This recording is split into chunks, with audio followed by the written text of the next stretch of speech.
morning. It is Wednesday, October 26, 2011. We're in the Commissioner's Boardroom, 1115 Commercial Street, Northeast in Salem. It's 9 o'clock for our weekly Board of Commissioners meeting. And we start our meetings with the Pledge of Allegiance, so please join. I pledge allegiance to the flag of the United States of America and to the republic for which it stands, one nation, under God, indivisible, with liberty and justice for all. A little bit frosty this morning. I get used to driving with that little circle. No. Sheriff isn't here, is he? No, good. All right. Our first, I hope it's not a frosty report, is a presentation by SEDCOR and their quarterly report. Ray Burstad and Nick Harville, if you're ready, go ahead. Thank you, Commissioner and Commissioners. It seems like these quarters roll around faster and faster all the time. I'm wondering, is it ever going to slow down? But I guess maybe it won't. Our report this quarter, I'm going to keep mine focused on some positive things that have happened in the valley in the recent times in the last quarter.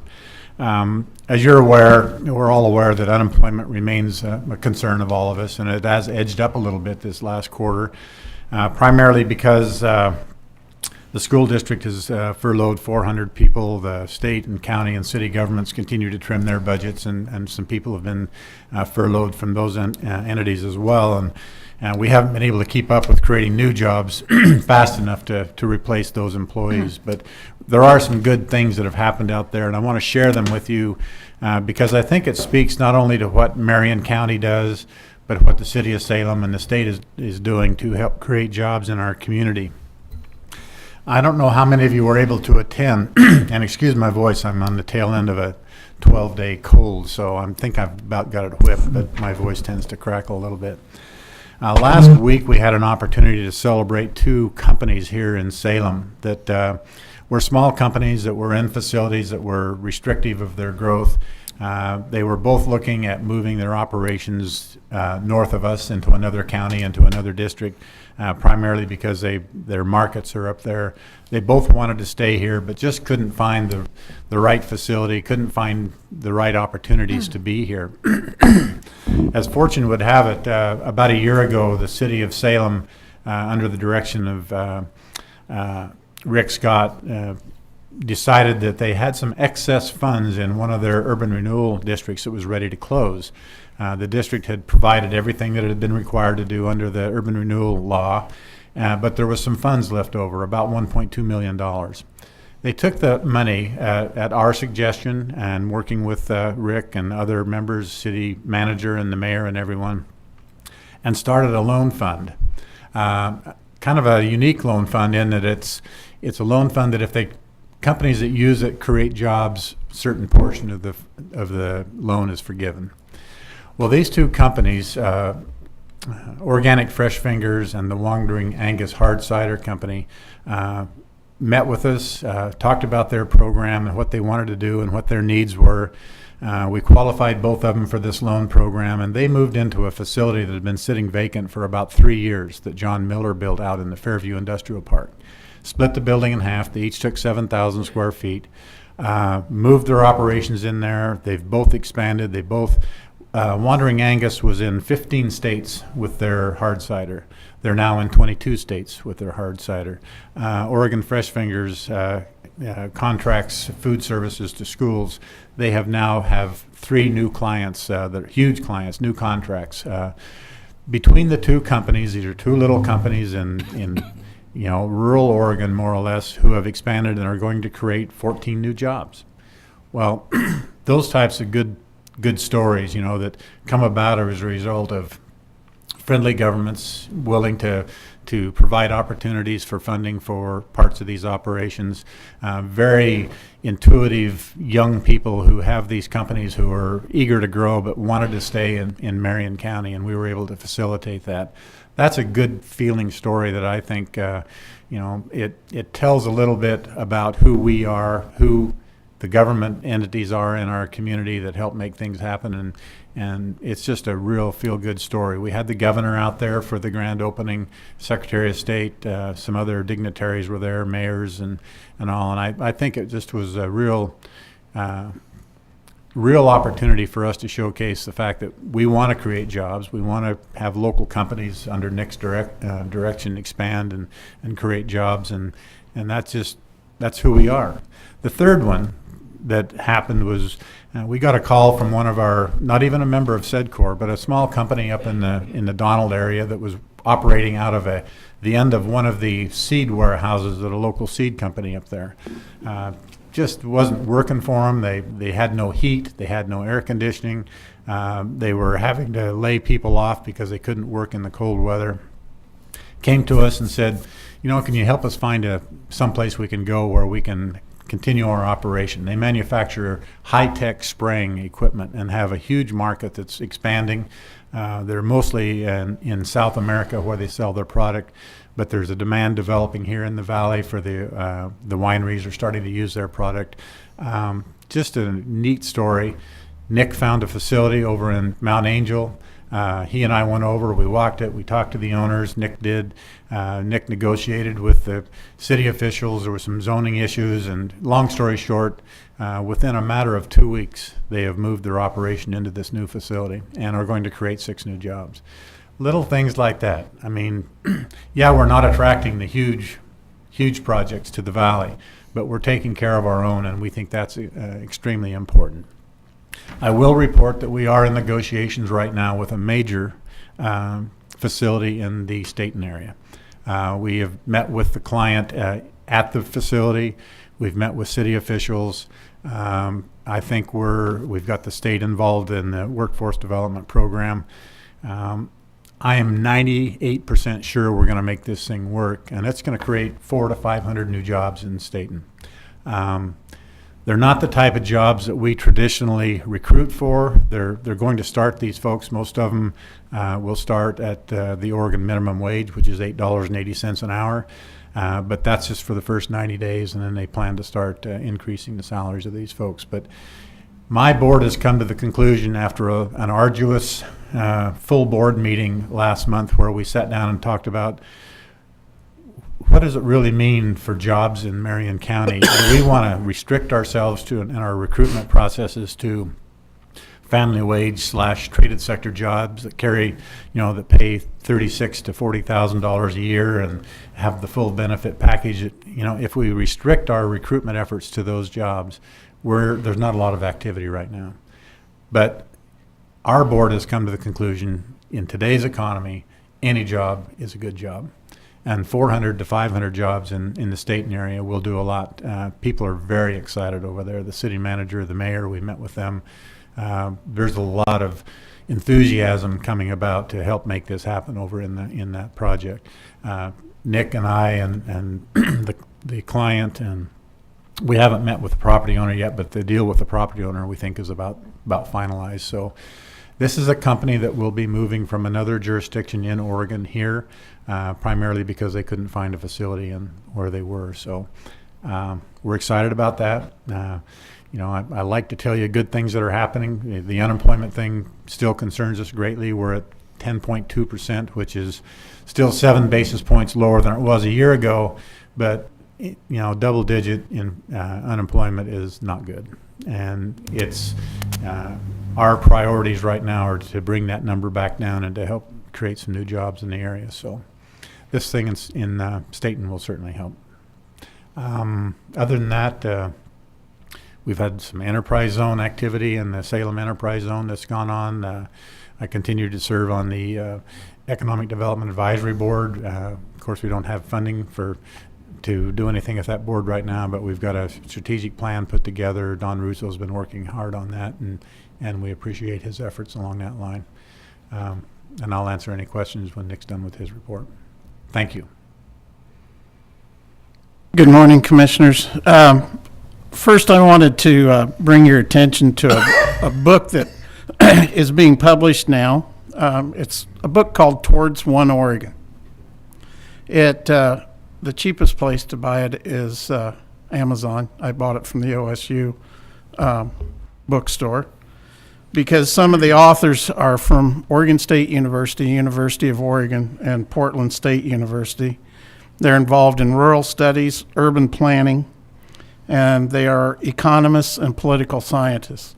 And what the book, in a nutshell, covers is how Oregon has grown from its roots, where we are today in relationship to urban and rural Oregonians, and where do we want to be in the future. Actually, Dr. Bruce Weber, who's the director of rural studies, will be our speaker at our December SEDCOR Forum luncheon. I encourage you to come and hear what Dr. Weber has to say. What they're trying to do, it's been at an academic level for the last few years, but what it's about is about educating urban people about rural areas and rural people about urban areas, and hoping that that leads to better policy decisions that mutually help urban and rural areas and make our industries that we have both in urban areas and rural areas more globally competitive. So if you want any information on that book, just let me know and I'll send it to you. The Construction Alliance, the SEDCOR Construction Alliance, continues to do its outreach to schools for education. I met with another school district yesterday, and it seems that I'm going to play the role of the bridge between industry and the schools. I have companies that are looking for welders. I'm on my 5th year with SEDCOR, and the same companies have looked for welders for 5 years. They've never found enough. In fact, one company told me last week that their sales are up 37% this year. They would be up 50%, but they can't find enough people to work for them. So I'm a little convoluted with the unemployment rate being what it is, and knowing that there's companies out there that have job openings for people, but people don't want the job. Or can't pass a drug test. So the Construction Alliance is working with 3 school districts and the Oregon Youth Authority at McLaren for both construction and for manufacturing. The instructor I met with yesterday, when I told him companies were looking for welders, he said, well, why don't they come here? Well, it's probably because they've never been invited or they don't know what he teaches in his shop. So the other part of my role with these people is because of the IMOM program, we have the fundamental skills that the industry needs, and I'm sharing those with the instructors so that those fundamental needs are being met by the kids that are being taught. And I offered to facilitate having some of my manufacturers and my construction companies come in and talk to these kids and talk to them about careers and talk to them about what's available out there for jobs. The Construction Alliance is also trying to work with public and private entities to educate them on how to use more local contractors. We had a public entity that did about $2 or $3 million worth of work in the last year, although the general contractor was from Portland. The contract holder, which was the public entity, insisted that they use as many local contractors and companies as they could, and they used a significant amount of local contractors. Almost 96% were local. And they're trying to, we know it works, they know it works, so they're just trying to help other entities to learn how they did it, how this one entity did it, so that we can repeat that and keep local people employed. Also, my manufacturing companies are starting to reach out to school districts. One of my manufacturers called me and said, I'm switching out 20 of my welding machines. I'm going to put in more energy efficient welders. I have to get my power bills down. Do you know any school districts that would like these machines? I'll donate them to them. So I put the information out to several of the school districts. A couple of them have taking him up on his offer. A couple of them are checking to see if they have enough power to run these welders in their shops. So that's another bridge that we're trying to build, these manufacturers reaching out and trying to help the districts and help the students as much as they can. Export is what's creating market opportunity for a lot of the manufacturers in Marion and Polk counties. I have one manufacturer that is getting the running gears for narrow gauge railroad engines delivered on a trailer with 80 sets of tires under it. They're building the house, putting in a 2,000 horsepower engine, and then shipping it back to Portland and Seattle to be loaded on a barge and shipped to South America. They've also created another machine for cutting sod. They have 2 of them sold. They weigh 48,000 pounds. It takes 363 man hours to build these, but they're exporting them to Europe. They cut 40 pallets of sod an hour with one operator. But it's keeping people employed, and they found new market opportunities. So we keep working with the communities to do community assessments. We do have companies that are growing, and because they went out and looked for new market opportunity instead of their standard markets. So there, like Ray said, there are some bright spots out there. Questions or comments?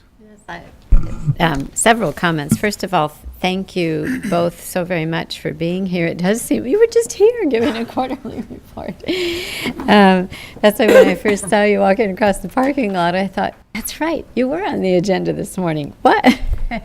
But thank you. And I'm finding it interesting that both of you generally, typically you come and you refer to your written report, and I like, Ray, that you just set that aside and you just really talked from your heart. And wow, you mentioned these are small things. They're huge, though. And I do want to be sure to comment on that board meeting. And again, I just think it's a real huge honor to sit on the SEDCOR board. That was such a working meeting, and everybody really engaged in the conversation and energized by it, and we should do that more often. It was really effective. But I want to just pick up on a couple of things you mentioned also. Of course, I'm always looking out for the little guy. I don't live in Salem. I think Salem's a wonderful city, but as you know, I'm always saying, but what about the rest of the county? And so maybe that's why these items particularly catch my attention, and I think they're so valuable. You do a great job of bringing, the Sanyos and those people, but we do need to take care of the ones who are already here. We can't afford to have them close, and when you're able to connect these businesses, move them to whether it's another community or just find a better space in their existing community, that adds economic growth to the county at large, whether they're located in Mount Angel or Staten or Salem. It all matters, so I really appreciate that. The other thing I wanted to comment, I actually had a question in going back to the city of Salem and the $1.2 million in urban renewal dollars that were left over. So a loan fund was created, and I think that's a great use of those leftover funds. Could you, I'm not certain I heard you correctly, then depending on what kind of a loan was granted or given, I thought I heard you say depending on employees hired, there was like a waiver of the repayment, or? Yes, there's I want to make sure I understood what you said. The program has guidelines, and one of the guidelines is job creation. There have to be new jobs created. And depending on the amount of dollars that we put into a project, in this case, We still have about a $500,000 left in the fund. The two companies that took advantage of it to this point used up about 700,000 of the 1.2 million, and their loans / grant agreements were that we would provide some funding for equipment and facilities improvements based on their plan to create new jobs within the district. Now, the new equipment that they put into the facility, part of it is a pasteurizer, because these are food processing equipment, these food processing operations. That equipment stays with the building. That was one of the priorities that we had. In other words, we'll fund it, but that equipment has to stay in the building. If you create X number of new jobs, a percentage, not all, but I can't remember the exact number, but say the 14 new jobs, roughly half of the money that the city put into this project will be forgiven as part of the loan program. It's all about creating new jobs and new opportunities for companies. The other thing this does is this facility is 14,000 square feet, so each company took 7,000 square feet. 14,000 square foot building is a pretty good sized building. But indications are that both of these companies are going to outgrow this facility in another 4 or 5 years. The plan is that this facility will be an incubator for other companies that may be outgrowing their spaces, and when these two companies move into more permanent facilities or their own facilities, that this will be available for another company to come and use. So we're forward thinking in that process to the point that we're trying to look out for what might be coming down the road and to help other companies as well. Good. I thought I was following what you said, but I wanted to clarify The it. Urban Renewal District did everything it was designed to do. All the improvements were made within the district. All of the dollars that needed to be spent were spent. All the improvements that needed to be made were made. And this 1.2 million was left over. And, immediately we thought, what a great opportunity to create a loan fund. Within 90 days of creating the loan fund, we had these two companies. Wow, that's great. It's just that little extra boost to get them going. Good. Thank you. That's wonderful. And I just wanted to pick up on a couple of comments that Nick was making. Also with this, I just think this is fantastic what you're doing with the schools. And that too may sound like a small thing, but it's certainly going to pay dividends into the future. So thank you for what you're doing. Yeah. So. I enjoy it. Great. That was a very encouraging, uplifting report. Thank you. Thank you. Thank you. Well, thank you both for coming, and I also enjoyed the report. So many different things that you're working on, and just hitting the highlights of this written report, which is very comprehensive. Couple questions. Question number one is, what is the date of the meeting where Dr. Weber is coming? Is it the second Thursday? Thursday is when? I'll also mention, if you would put on your calendars the first Wednesday, or the second Wednesday of November, which is just 2 weeks away, we have the president of Oregon State University will be our speaker. We just confirmed that yesterday. Oh. And he'll be coming to speak to our forum lunch. We've moved it ahead of day. We normally have it on the second Thursday, but to facilitate and accommodate him, we moved it to the second Wednesday, which is the 9th. So put that on your Good. calendars as well. If I could cut in here for a moment, could you be sure that we have, like with Sean in our board office, absolutely. that we have those dates and times, and that I'll make note of it. Good. and take Thank care you. of it. And then I'm going to do a little acronym check here. So tell me again what IMOM stands for. Industrial Maintenance Operator / Mechanic. Okay. And Outreach SCA. The Sedcor Construction Alliance. Sedcor Construction Alliance. Okay, great. I thought Human Services was the champion of acronyms, but I think you guys are fast approaching it. Okay. And then one of the items on here was talking about energy and some of the small biomass projects that you're working on. And I just wondered if you had, I'm speaking of Oregon State University and Dr. Weber, and then you've got the president coming, and there's this, I guess, somewhat controversial study that I just read about in the paper about the carbon emissions from biomass. So has that had any impact, or have you had a chance to digest that or talk about that at all? I just wondered if you had any comment on it. That's a good word to use. Most of that is focused, Commissioner Carlson, on large biomass plants, over 25 megawatts. Most of the plants that I've been working with are anywhere from 5 kilowatts to 125 kilowatts. They're significantly smaller and cleaner. And they're more designed to facilitate a single user rather than putting energy back I into see. into the grid. So Okay, so it's not really applicable to what we're doing in Marion County then? we don't think so. Okay. Good. That's good. Thank you.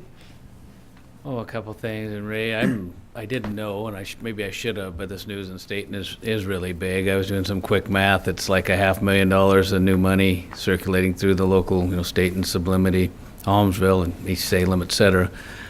That's got to be good, not only for the general public, but certainly those individuals. I do note, and I think you're kind of saying it too, you trade 400 school jobs for 400 that start at minimum wage. It's not a Not a good trade. not a wonderful trade, but it's a step towards recovery anyway, and I'm pretty happy about it. That is great news. I had one other. Oh, I'm not being critical, but just to kind of file it away. Yeah, I know, it's my new mo. Those urban renewal dollars are contributed by Marion County too. And I'm all for the project you described, but you might just kind of file that away that we might want to be involved in decisions on those, or at least aware that they're going on. Yeah, I'm not aware. I'll have to check into whether that's just the city's portion of the tax or whether that's the whole. I don't know either, but just I'll check that out for you. to know. I appreciate that. And I'm happy it worked out, don't get me wrong, but just file it away. I will. I think that's all I have. Well, I do have one other. Of course, I'm always very interested in aviation, both the Salem Airport and the Aurora Airport. And I noted on your report again, and you've been talking about this, Ray, for some time, about attending the National Business Aviation Association Conference in October. Has that already happened? Yes, or I got can back you last week. comment just briefly on that? Very interesting proposal. As you're aware, we have a very interesting project. We have 80 acres of industrial land at the Salem Airport. You've been out there and toured it with me. Yes, yeah. The city, and I've just hired a new airport manager, a really gangbusters guy, John Pascal, who really is enthusiastic. He and I attended the conference. We had a booth there.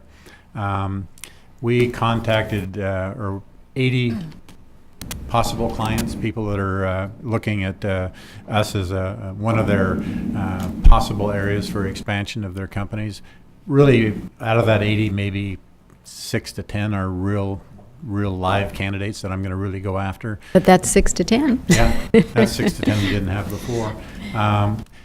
Unfortunately, the conference is so huge, it was very difficult for two of us to man the booth and cover the conference. I don't know how many of you have been to the Las Vegas Convention Center, but the one building is almost a mile long and a half mile wide. Wow. There were 3,000 people displays in the facility. Some of the displays were large enough that they had aircraft in them, like the Pilatus aircraft. Their booth, they had a Pilatus airplane in their booth, and we had a little 10 by 10 booth over in the corner. But we still had to man it. We still had to be there. So it made it difficult for us to really walk the show like we wanted to. But we did visit with a lot of folks. We picked up these 80 leads, so we think it was well worthwhile. We think there's some opportunities in that industry for some future development at the Salem Airport. Good. Well, we hope so, and I'm glad that, although maybe a little more overwhelming than you anticipated, it was a successful thing to John and I came up with participate a great in. idea for maybe a little larger booth next year and Good. bring in some of our partners. Good. And, I like to hear that next year, yeah, that you'll be there. Good. Thank you very much. Thank you. Wonderful. All right.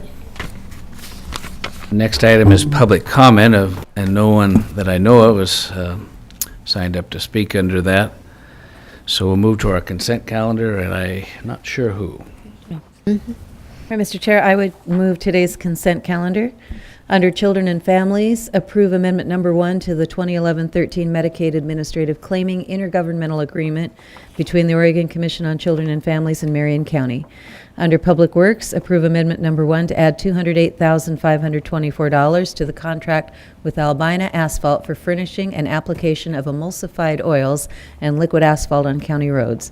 Approve franchise extension agreement with Charter Communications on a month-to-month basis while the parties proceed with negotiations for a new franchise. Under Public Works Planning, receive hearings officer's decision denying conditional use, case number CU 11-015, Keizer Equestrian Center, LLC, Clerk's file number 5665. And under Tax Collector, approve an order authorizing a property tax refund to Donahue Schreiber Realty Group in the amount of $52,620.94. I'll second the motion. All right, it's been moved and seconded to approve the consent calendar as just read. Any further discussion? You don't hear any. All in favor say aye. Aye. Aye. Motion passes. Now, our first action item, it's a fun one. We consider approval of a resolution that recognizes Geer, Crest Farm and Historical Society as a local historical society. Don Russo isn't here this morning, but Peter Booth, Willamette Heritage Center, at the Mill Executive Director, and James and Erica, and I'm going to say Toller and hope I'm right. Wonderful. So please go ahead and come up.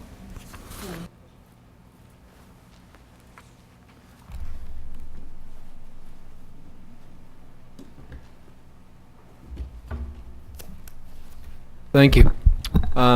Yes, Peter Booth, Executive Director, Willamette Heritage Center at the Mill. Thank you very much for getting that. A lot of people are still tripping up over our name. We're a recent unification between Mission Mill Museum and Marion County Historical Society. When we were doing the public forums for that, Commissioner Bertano actually went to a couple of those, so I'm happy to report that that's going along nicely, so growing. And I'm also happy to be here to speak in favor of the Geer Crest Farm and Historical Society resolution to be recognized as a local historical society.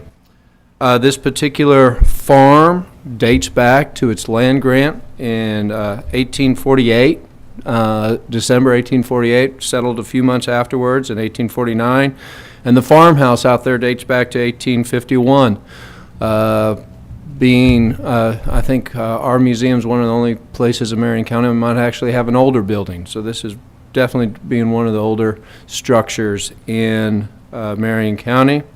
Still working farm within the same family, and it's been a home for quite a few historic significant figures, including Homer Davenport, turn-of-the-century cartoonist, also friend of Theodore Roosevelt, Theodore Geer, who was the 10th governor of Oregon and the first native governor to be born here in Oregon. And also Muse Geer, first woman to climb Mount Jefferson, and also editor of New York newspaper. So it's been the home for some historically significant individuals. And it's been recognized by several entities for its import prior to now. It was designated in 1958 as a century farm. It's in the building. The farmhouse is on the National Registry since 1980. They have a tree that was planted on the ground in 1854. The riding whip tree, which has been recognized by the Oregon Heritage Trees.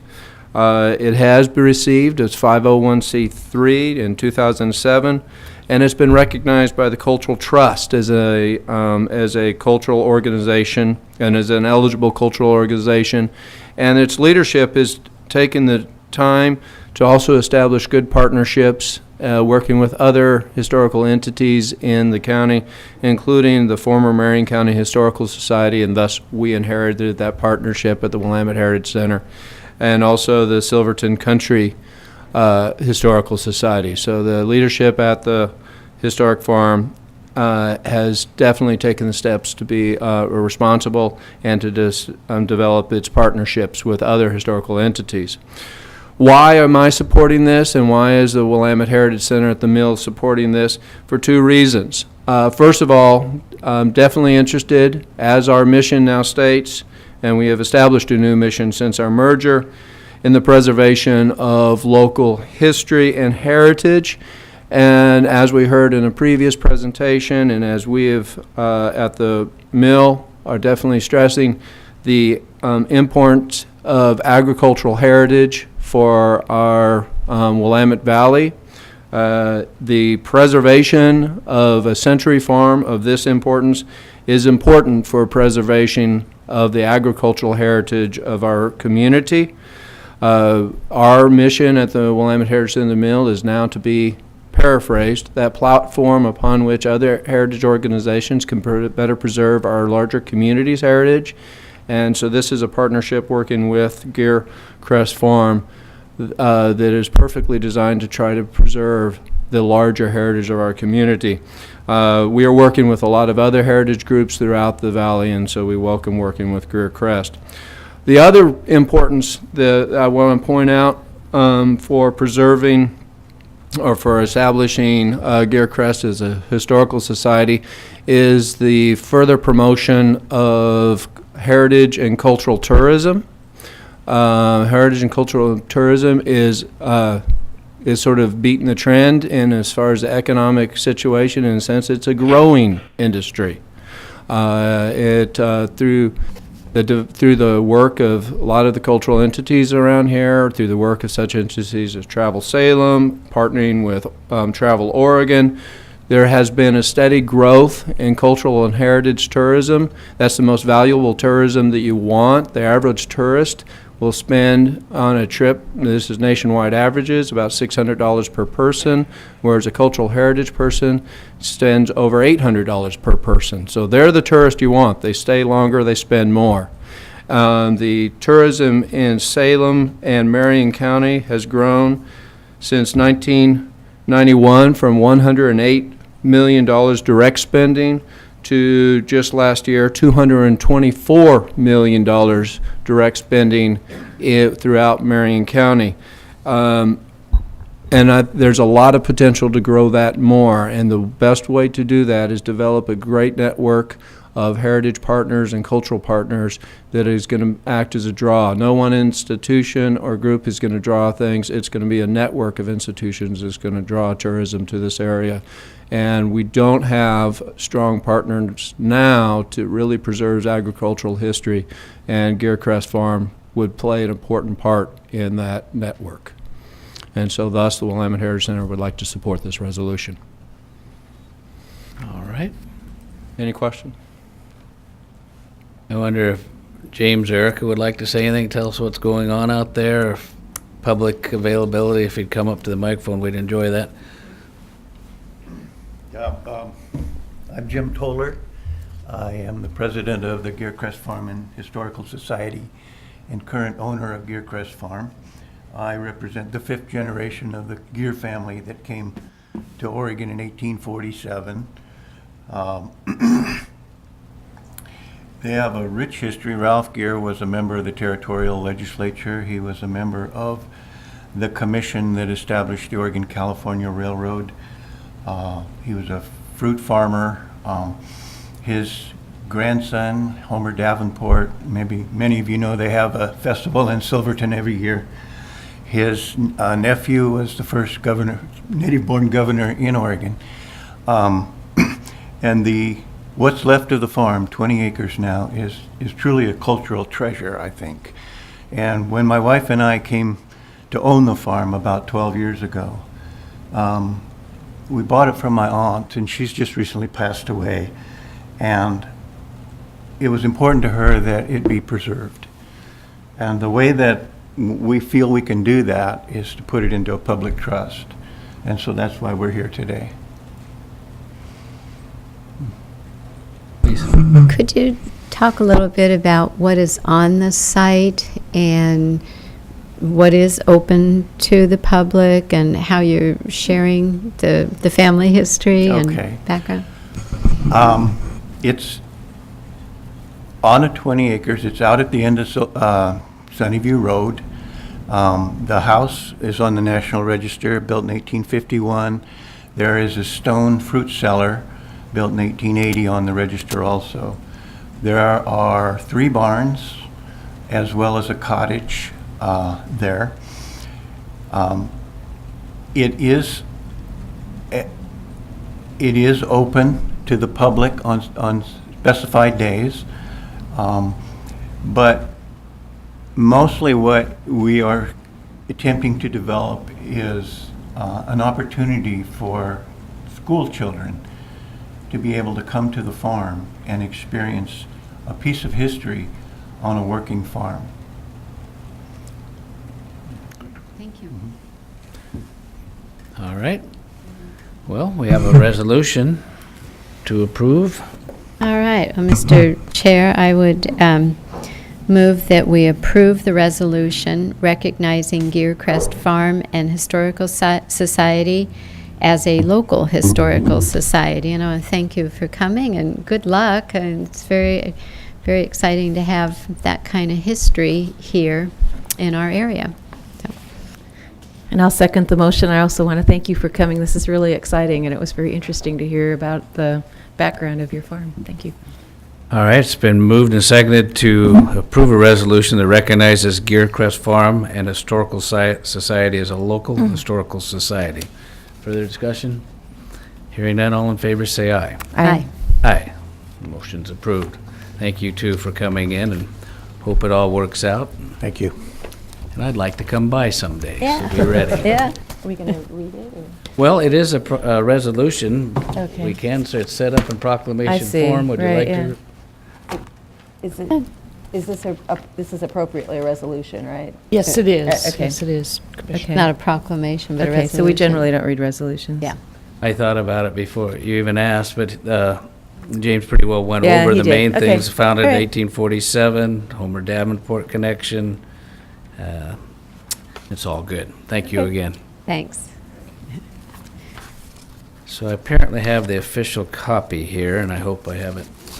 Kim's left. We'll put it here where it stays the same. And they'll, of course, want to, I think she's taking care of that.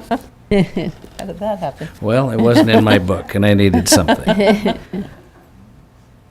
All right, our next item we'll take up will be, we have a contract review board after public hearing, but under the tax collector, we consider approval of 3 orders authorizing property tax refunds to Comcast Corporation for tax years 2009-10 with the following accounts. Well, there's 3 accounts and a total of roughly $2 million. So Sean Beaton and Scott Norris, you want to go ahead and lead that discussion?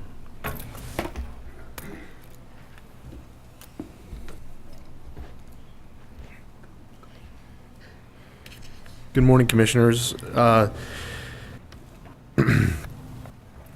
This refund results from an action taken on October 5th to dissolve the reserve account for large appeals. And from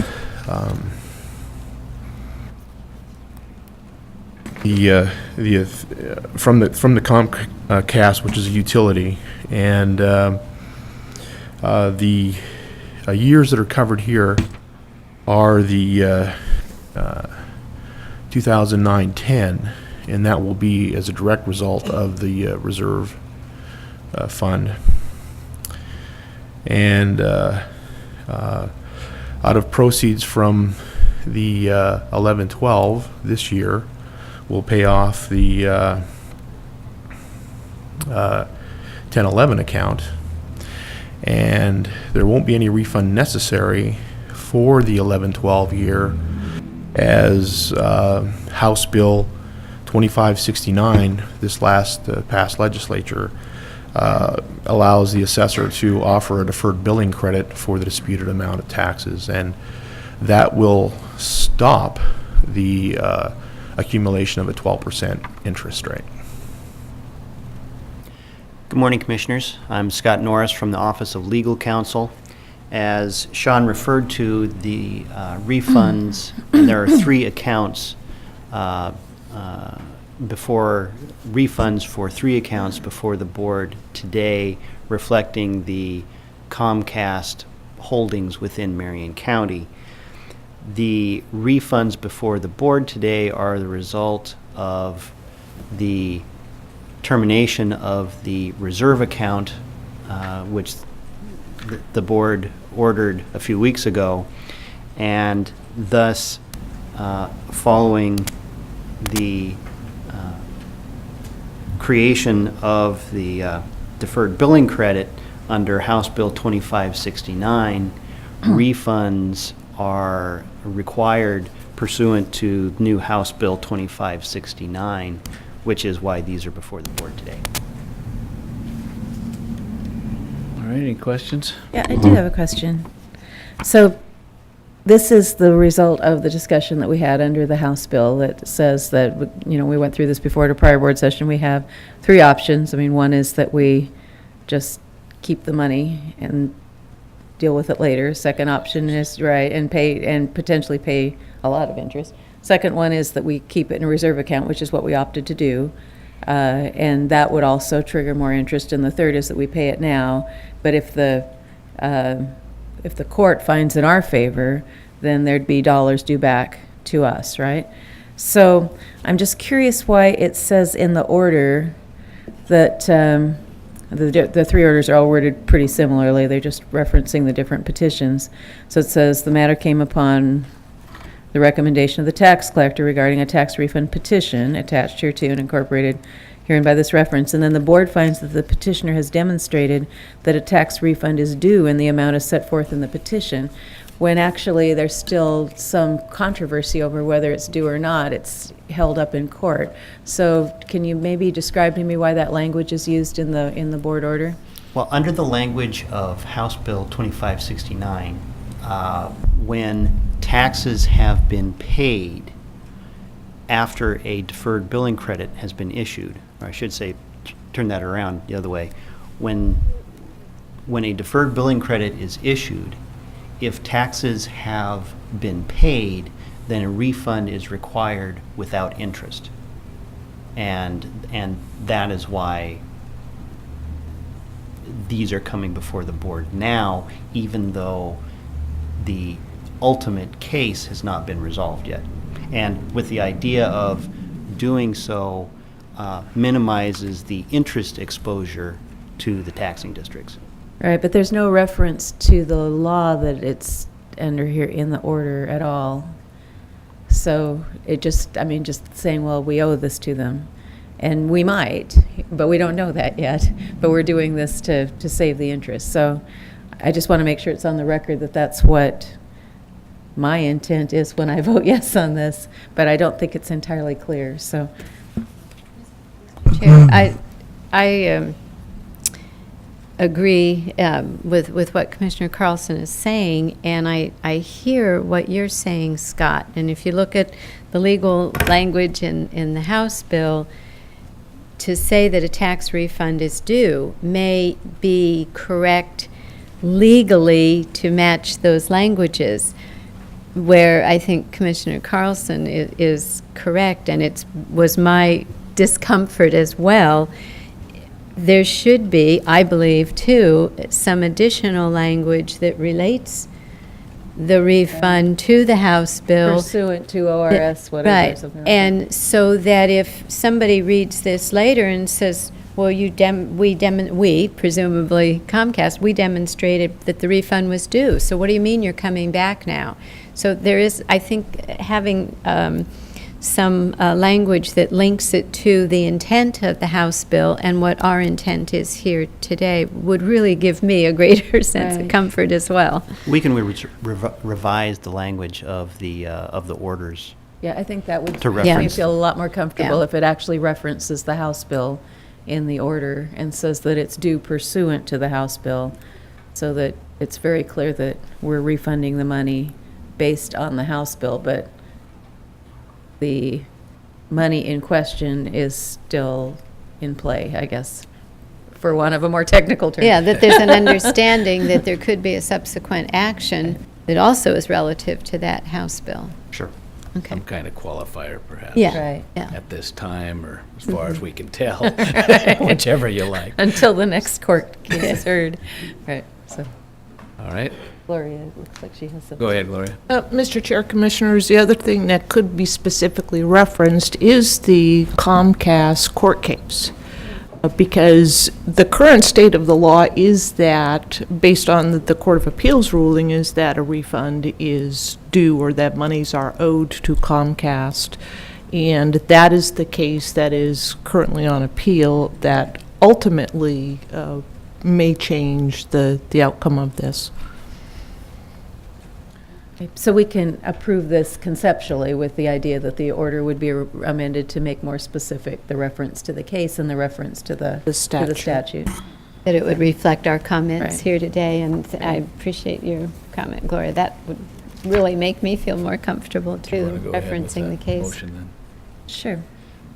So I would move approval of the 3 orders as conceptually amended, authorizing property tax refunds to Comcast Corporation for tax years 2009-10 for 3 different tax accounts. The first one is U344351, and it's for $1,577,677.10. The second is U341979 for $312,887.83. And the last one is U344350 for $272,792.19. I'll second the motion. All right, so moved and seconded to approve the order that just read with the notation that there will be a new order that more reflects the conversation that we've had this morning. Any further discussion? Hearing none, all in favor say aye. Aye. Aye. Aye. Motion passes. Thank you all. Thank you. Thank you, Commissioners. Our next item is to open a public hearing where we'll consider approval of a board order granting an exemption to allow the use of a request for proposals as an alternative competitive process to solicit for design-build services for remediation of the Courthouse Square complex, and we'll open the contract review board. And just real outline on the public hearings. There first will be a presentation outlining the general question in mind, and then an opportunity for people who are in favor to speak, and then those opposed, and then general comments. The board may or may not ask questions at any time. And I think that's enough to get started. I see Peggy Mitchell and Barb Young are here, so whoever would like to start, go ahead. Good morning, Mr. Chair and Commissioners. For the record, I'm Peggy Mitchell, Contracts Compliance Analyst for Marion County. And for the record, Barb Young, Government Relations Manager for Marion County. I'll start us off this morning. What I'd like to start out is just a quick recap of where we've been over the last few months, more for our viewing audience to play catch up with us. And then I'll go through the background of the actual findings report. Then Peggy will take over and go through the statutory requirements and then the individual findings themselves. So again, for our viewing audience, I just want them to know that last July, we released a request for proposal to hire an owner's representative for the county and the transit district.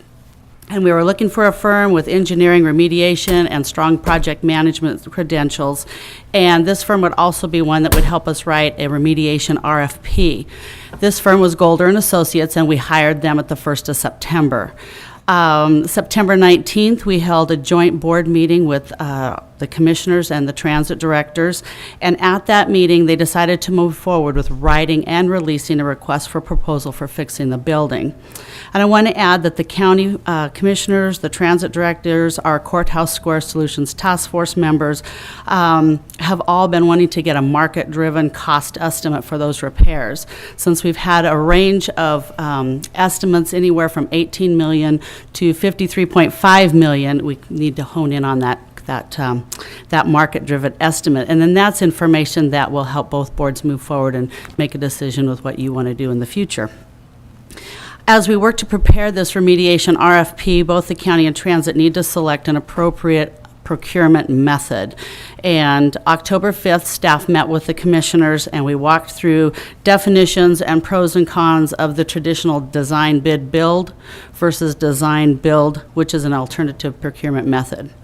At the end of the meeting, the commissioners decided to move forward with the public notice and the statutory process and procedures for the public hearing that we're having today.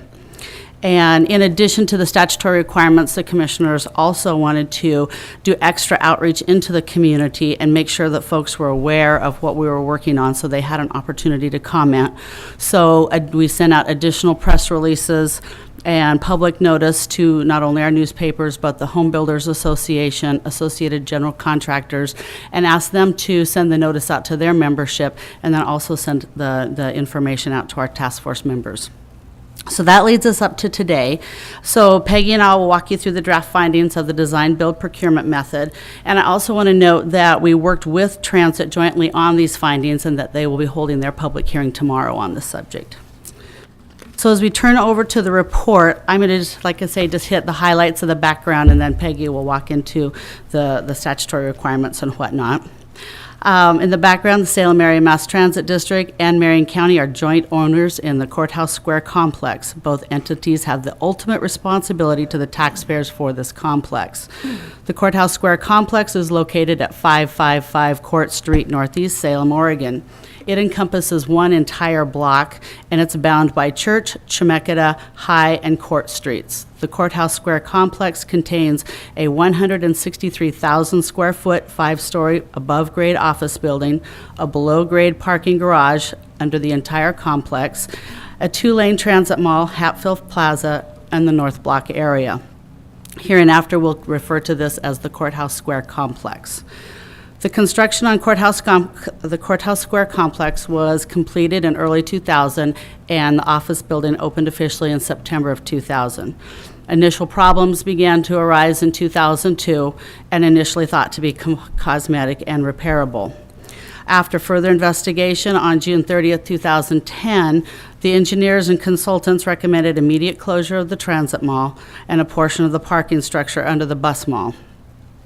The bus mall closed on July 2nd.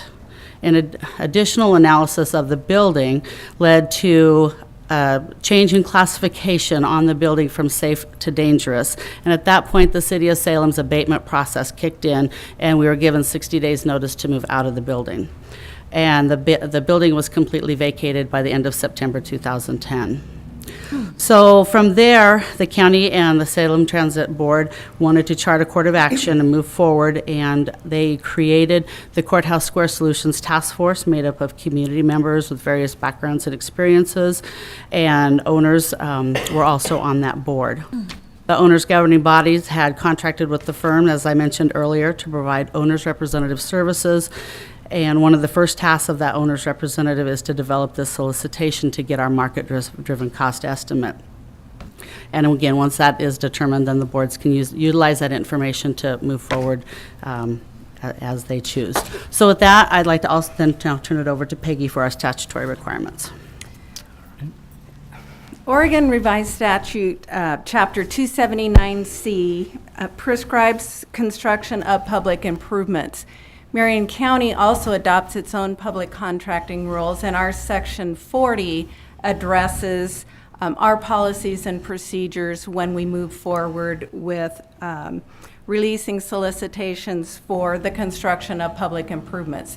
The Courthouse Square complex, any solicitation or work that will be done on this building will fall under the guidelines of the Section 40 of Marion County rules.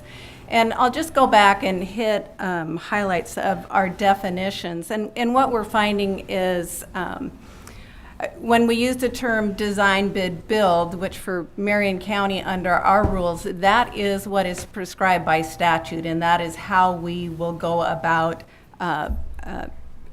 releasing solicitations, and it will be multiple solicitations in order to complete the work on that public improvement. It's broken up into two sections. There's the design component, where we would go out and do a request for proposals, hire an architectural firm to come in and do the design work. Part of their scope of work is going through and creating the conceptual, the schematic, and the construction documents. And at the end of their contract, their deliverable is a full set of specifications and drawings for the project that we're moving forward with. We would then take those documents and then go into a second solicitation, which would be an invitation to bid, and put out the specifications then for contractors to come back and submit cost. And that award would be based on least cost. So the contractor that comes in with the lowest cost would be awarded the contract. And so, again, that's what's prescribed by statute. That's the terminology that we're using as we're going to walk through the findings today. And I'll refer to it as the traditional method that we're used to seeing construction projects move through the county. The alternative contracting method that we'll be discussing today is design-build methodology. And under this methodology, it's a form of procurement that results in a public improvement contract in which the construction contractor or an engineering firm or a partnership will provide and obtain specific design services and participates on the project team with the agency and manages both the design and construction under a single contract. So as prescribed in statute, in order for us to use this alternative procurement method, statute prescribes the process we go through. The first is holding this public hearing today for the Contract Review Board to receive testimony in regard to the use of an alternative contracting method. And in order for the county to use this competitive RFP process, request for proposal, and in this process, we are going to have specific criteria that will be evaluated and ranked so that the contractor or proposer that is awarded the contract, it's based on more than just cost alone as we would in that traditional process. We're using evaluation criteria in addition to cost to make that determination. Part of this process is providing findings to authorize the contracting method, and the findings for the use of an RFP for a public improvement must demonstrate two things. One, that it's unlikely that the exemption will encourage favoritism in the awarding of this contract, or it will substantially diminish competition. And the second item is that the awarding of a public improvement contract under the exemption will likely result in substantial cost savings to the owners or the public. Some of the other items that the board can consider when looking at the findings include, but are not limited to, operational budget financial data, public benefits, value engineering, specialized expertise required, public safety, market conditions, technical complexity, and funding sources. So to go back to the first option, the competition and favoritism component, the RFP will be publicly advertised to ensure a fair and open competitive process. The owners will use this formal competitive RFP process for the selecting of a design-build firm. This process allows the owner to select the best firm suited for the project based, again, on factors such as experience, ability to respond to the technical complexity, the unique character of the project, past performance, price, and other factors that are determined at the creation of the RFP.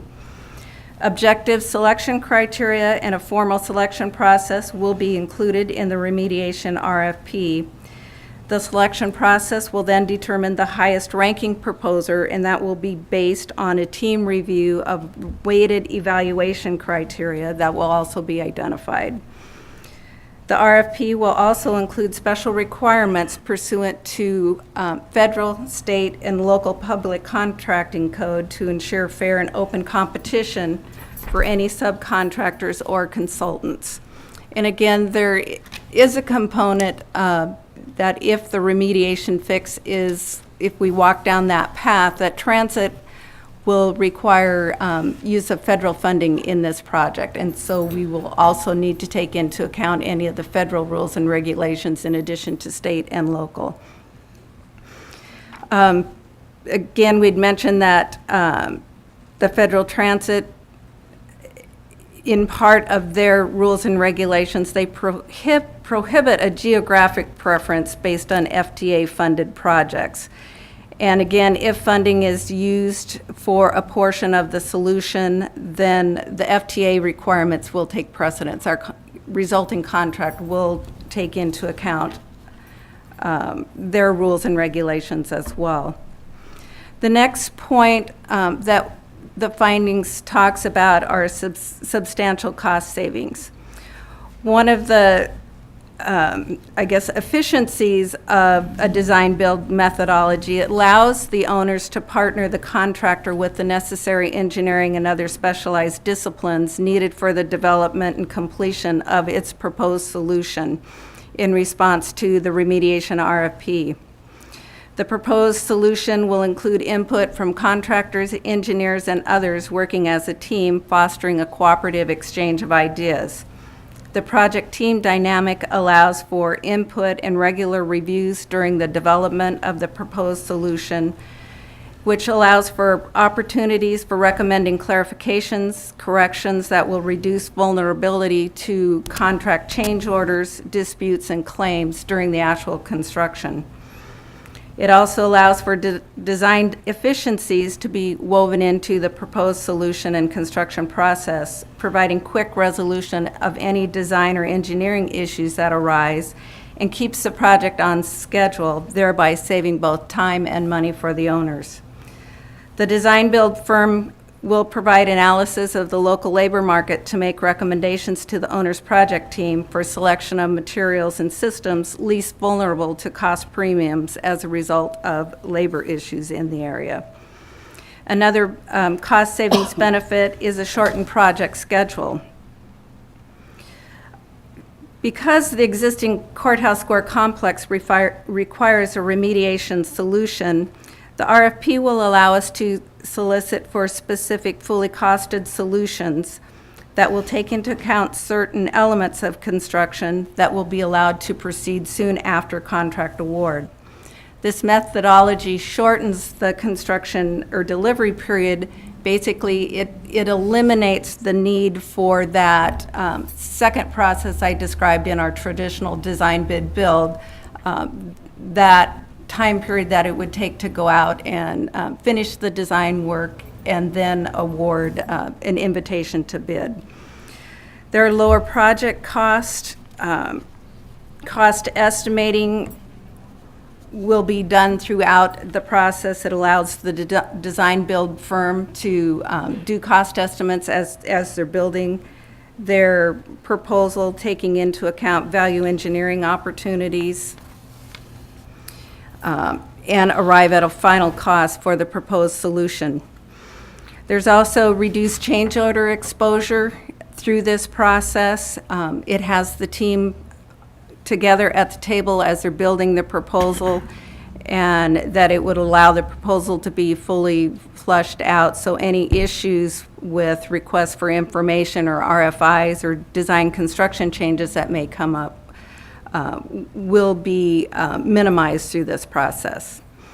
Other findings, criteria that we are taking into consideration: the use of a remediation RFP provides the owner the cost of the remediation and the information needed to determine the owner's ability to pay and budget appropriately for this project in the future.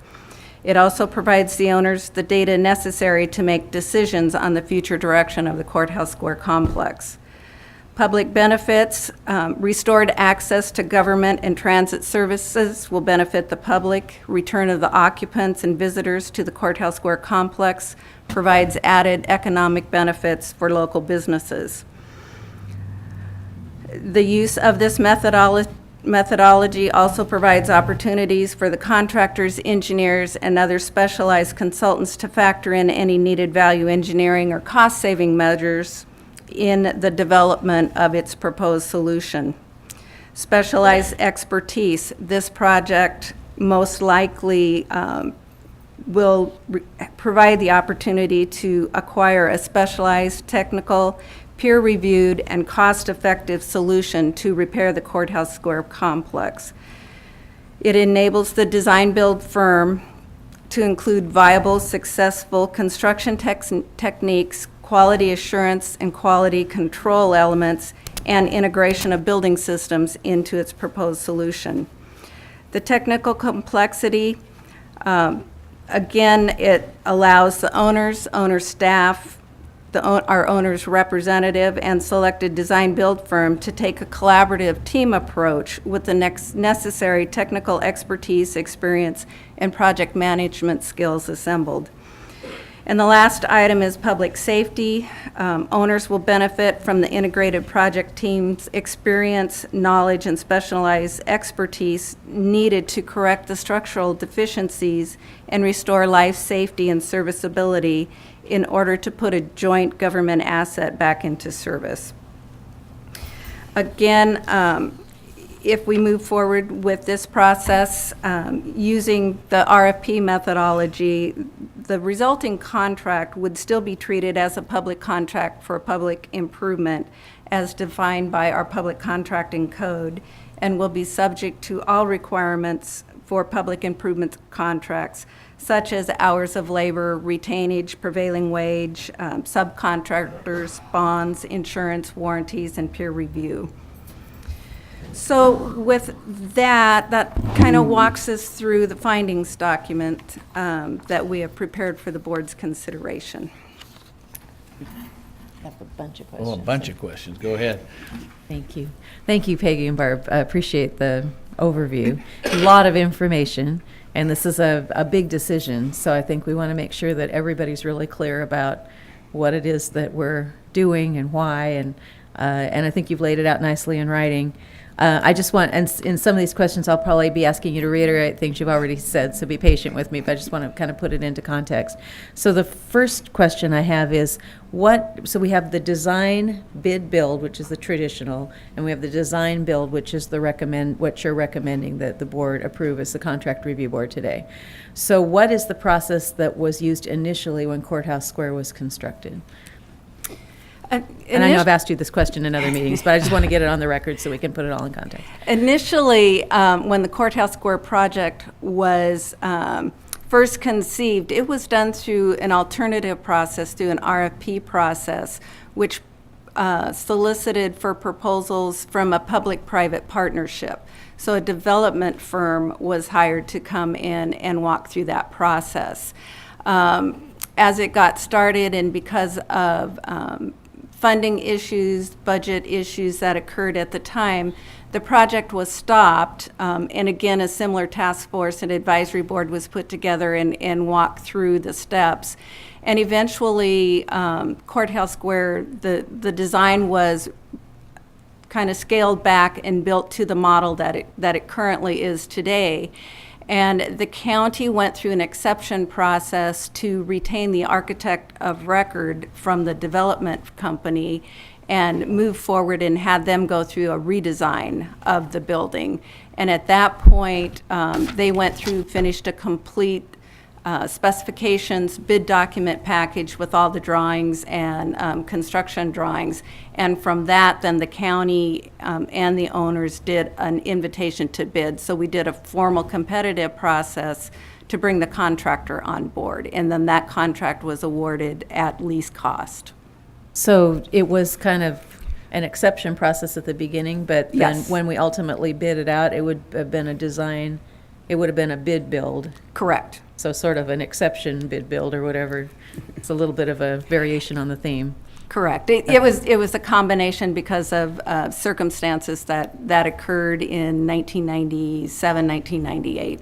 Okay. And then we've had other buildings, well, there's the state hospital, then there's the Salem Hospital, and then the juvenile department. So what processes were used for those three projects that people are somewhat familiar with? Do you? I'll go back to the juvenile department, since that was one that I'm more familiar with, that we worked on. And for that project, we also did an alternative competitive process exemption for that. However, we did hire an architect, so we went out and did the appropriate RFP to bring the design team on board. And so we went through that process with the architect and got to, again, a full set of construction documents and specifications. The one difference we did with that one, we used another methodology or an alternative method that's allowed in our contracting rules that's known as Construction Manager General Contractor, or CMGC. And that, again, we walk through this same process, exemption of the public improvement. And Construction Manager General Contractor allows us to solicit for a contractor, bring them on board early in the project before the construction documents are even complete. But again, it brings a contractor in for constructability issues, value engineering, and working as the design is being developed. And then at a certain stage in the construction document development, then the contractor is able to award a guaranteed maximum price of what they can build the building for. And so that was the methodology that we used. For the juvenile building, we knew we had set fundings. There was federal funding involved with that. So we knew what our top of the line budget was. And so that process allowed us to walk through value engineering processes and make sure that we were able to build the building for that guaranteed maximum cost at that point. Salem Hospital, they've just recently finished their new surgical tower, and I had a conversation with their facilities director, and their process, they're not a public entity like Marion County, and not following the same construction procurement methodology that we need to do. But when they built their building this time around, they did assemble a team of, they had their contractor, their architect, and any engineers all identified up front. And so they worked together as a construction team, moving that project forward, which allowed them to get their project in complete on time and in on budget. And then State Hospital, I'm going to let Barb talk about that. Well, I'll just add on that the State Hospital, I spoke with Linda Hammond, and she's the project administrator for that project. And it is a CMGC method of procurement for that building. And the For our viewers, CMGC. contract manager. Construction Manager, General Contractor. I know, all these acronyms are terrible, aren't they?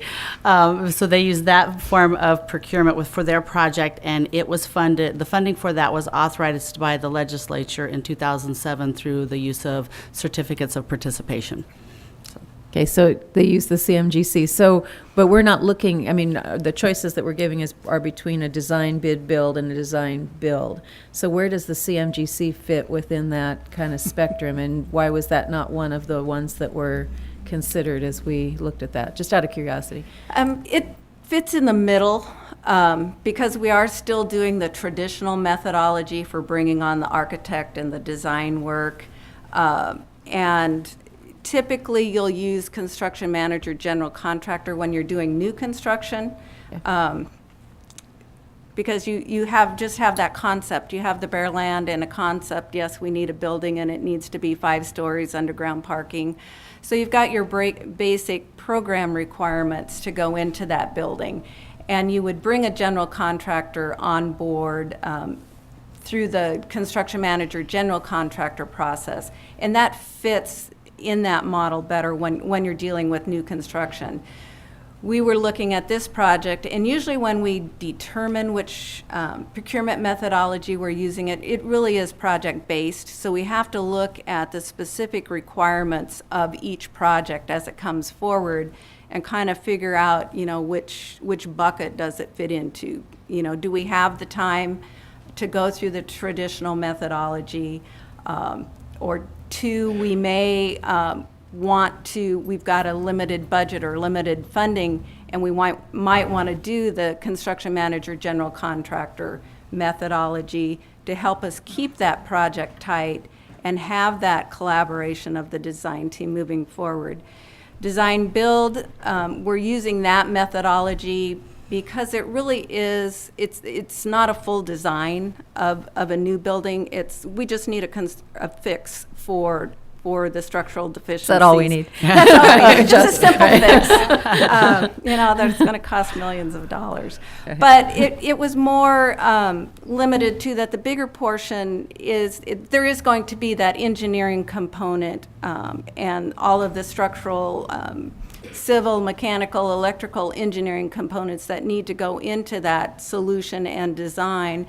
But it is more something that we can find either in a specialized firm that specializes in remediation and in the newer and innovative techniques that are out there to help us fix the building. So we walked through that process.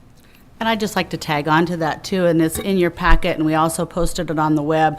This was just a sample timeline that we had put together. Under this one, since we do have more of a condensed time frame of when we would like to have a cost estimate for this project for decision making, this considerably cut 36% of the time off of the traditional design bid build versus the design build. And in that pre-construction phase, it drops it from from 23 months down to 7.5 months in time. So we're able to really condense that overall schedule, again, to save time and money, but that's another reason for recommending the design build method. So, and also in the materials, you have a copy of the PowerPoint presentation Correct. that you both did for us in a work session several weeks ago, probably more than a month ago at this point. But I don't want to read the whole thing, but there are a couple of highlights that I wanted to talk about, so that it lays out the design bid build advantages and disadvantages, and then the design build advantages and disadvantages. And you've talked extensively about the time savings, so I'm not going to go into that. But the top advantage of the design bid build, which is the traditional method, which is the one that you're not recommending, is that the owner is responsible for design, construction, and quality of the project. So that's an advantage. And then on the disadvantages side, it says the owner's also at risk for detecting design construction errors.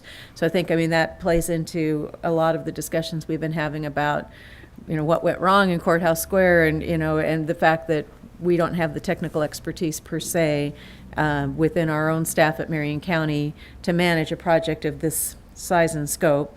Talks about no contractor input and or value engineering during the design phase.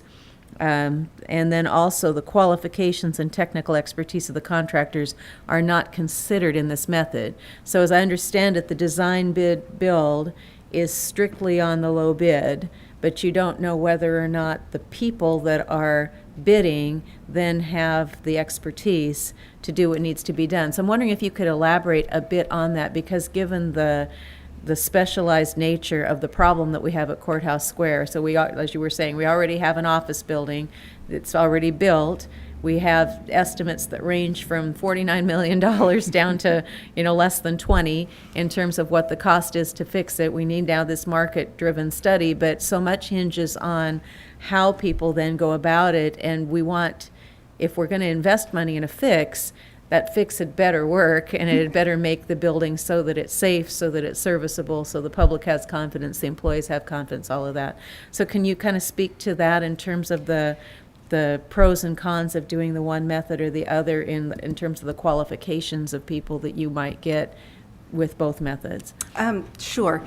In the traditional methodology, like I said, we issue a bid packet for the contractors to respond to. So they're getting the full set of drawings, and they're coming back with their least cost. And they all know that that process is awarded to, and we say the lowest responsible bidder. Our public contracting rules also has a section about responsibility where we can take into consideration some of the areas of, does the company have the manpower and the resources to complete this project? We can look at some of their fiscal responsibility, and just even our previous experience with contractors. So there is some latitude in that area that would allow us to take a look at that. And one of the forms that the county has incorporated within the last 2 years is we also send out an organization responsibility identification form that we ask them to fill out. And so we ask questions like we ask who their insurance company is and what their bonding requirements are, and if they've had any issues with their bonds being called on any projects. And we also look at claims and litigation throughout the year. So we've taken an additional step that we're taking a little more in-depth look at the companies that will respond to an invitation to bid. So when we look at low cost, we'll also look to see if there's any issues there. We also check with the Construction Contractors Board to make sure that any contractor that's proposing is licensed by the state of Oregon and that they are licensed to do business in Oregon as well. So there is a little bit of responsibility determination that we look there, but really it all goes back to low cost. And if the low cost provider has an issue on the responsibility side and for some reason we declare them non-responsive, we find out something that maybe they were just recently debarred by the state, then we would declare them non-responsive and we would go to the next lowest cost. So we're always driven by that low cost factor. Where design build, as we walk through that process, we are driven more by evaluation criteria that we set up, and we establish minimum qualifications such as how long this company has been in business, who their team is that they're proposing, how much experience that they have in the construction area or in that particular area of expertise. We can look at number of similar sized projects that they have done. I'm just trying to, and just more or less their approach in how they're going to come in and resolve this. Cost is a factor, but it's typically not an overriding factor in decisions made going through a design build. And because we are looking for that technical expertise, that's going to outweigh the cost as we move forward. So if you're dealing with a building that has a post-tension construction that has all of the issues that we've been learning about through the studies that we've done, the materials problems, the design problems, and so on, you could look for companies that have particular expertise with that type of construction and also with building remediation. That could be part of the criteria that you're looking at, and not just open it up, in terms of the low bid, to any organization that might do general construction but not have that level of expertise. Is that? That's correct. Okay. Yes, and we would establish some minimum requirements. I know when we issued the RFP for owners' representative services, that was a requirement there. One of the minimums is, I believe, they had to have at least 5 years of experience, and then we required at least 5 projects that demonstrated post-tension, and I believe 2 of the 5 needed to be with public entities and working in an open public environment that our project will be under. So then another slice of this issue in terms of selection or competition is that under the design build disadvantages, it says that it may limit competition due to the complexity of the project requiring national industry leaders in building remediation. So, and maybe can talk about that also in relationship to the use of local contractors. We just had a presentation by SEDCOR, and they were talking about a project that was done, I think a school project, and the use of local contractors. And I know you all have taken a look at how we might not give preference to local contractors, but how we might encourage the project as it rolls forward to make maximum use of local contractors where their skills and abilities fit in and are appropriate. So could you speak to that? I'll let Barb address that one. I know she's got some things. And if I miss something, you can grab that. One of the things that we plan to do, and this RFP does go out so that we can publicize for our local contractors, is publishing a list of everyone who requests a copy of the RFP. And then within 2 weeks, we will do a mandatory pre-conference or walkthrough with the building. And at that point, we can publicize the list of everyone who shows up at that pre-conference. And our hope with that is that any local contractors can then contact those folks to become a partner with them as they build their proposal to submit back to the county in transit. So we want to really make sure that they know who some of those maybe larger firms are or remediating firms are, so they can connect with them that way. Also, one of the things that we learned from Linda Hammond from the state is that they require in their contract workforce demographics. So then you can also get an idea of where that workforce pool is coming from. And her indication from that, she said that 90% of their subcontractors have been local and provided excellent services for them. And going back to the state hospitals project, they did use construction manager, general contractor, and on occasion throughout their project, I did see legal notices. Their construction company was Hoffman Construction out of Portland, but one of the things that they did was they advertised locally that, you know, they had bids out either for the electrical components or some of the mechanical pieces. And typically, even when you have construction companies coming out of Portland or other areas, they will come to the local subcontractors, your electrical companies, your heating and air conditioning companies. So they will try and draw from that local pool. For them, they're trying to get the local because they can get a better cost for their proposal and help them come in on time and on budget. So they're going to try and draw from this pool rather than having to transport someone out of the Portland area to come to the Salem area.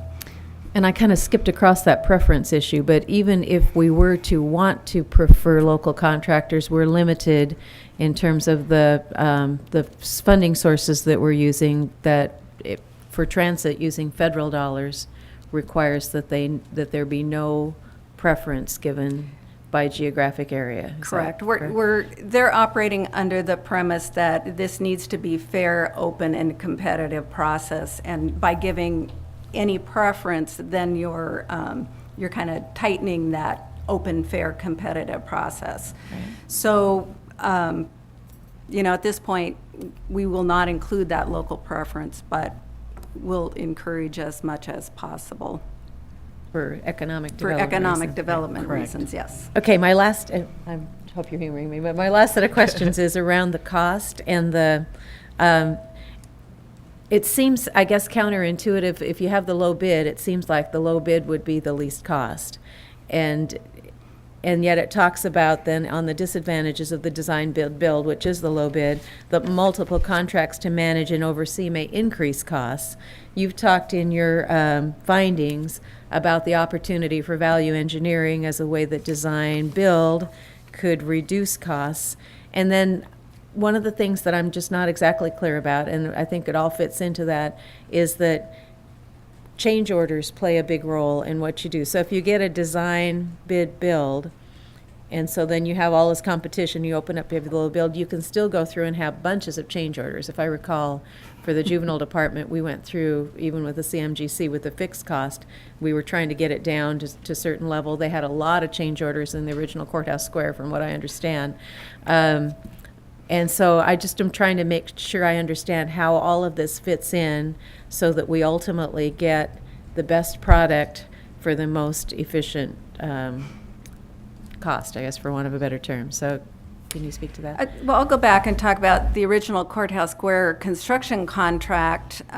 We started out, it was a $18+ million contract, and by the time the project was finished, we had I believe 23 amendments to that contract, which included well over 100 change orders in RFI request. So as that project moved through, certain things happen, and as any of us have ever gone through a remodel or construction project at home, you get your estimates and you think it's only going to be this, but there's a lot of unknown things. You don't know when you pull that board off what you're going to find back behind the wall.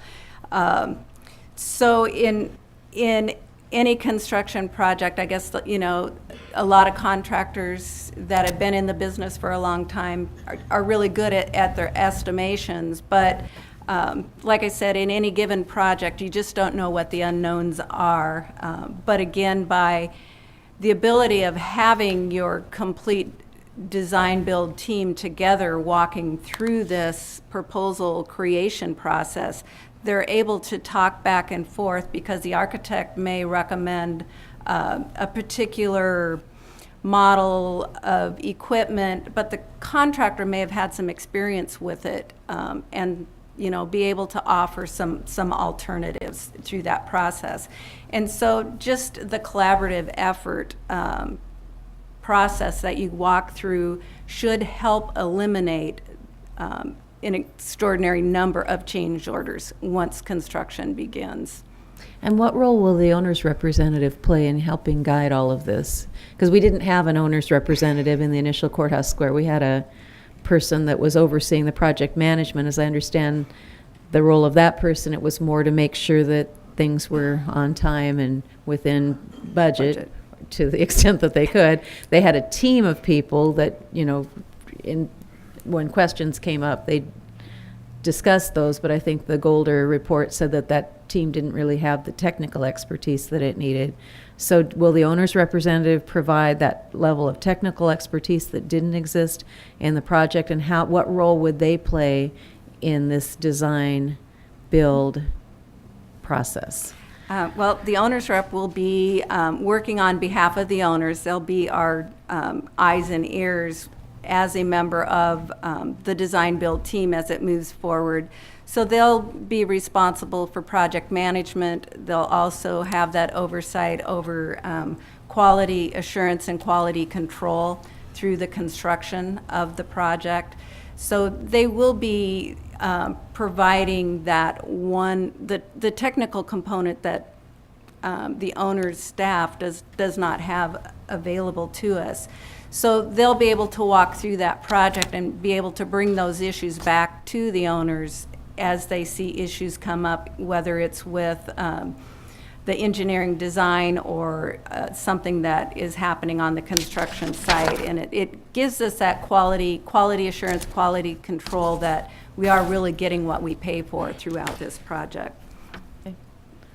That's I don't all know, is of there my questions. anything else?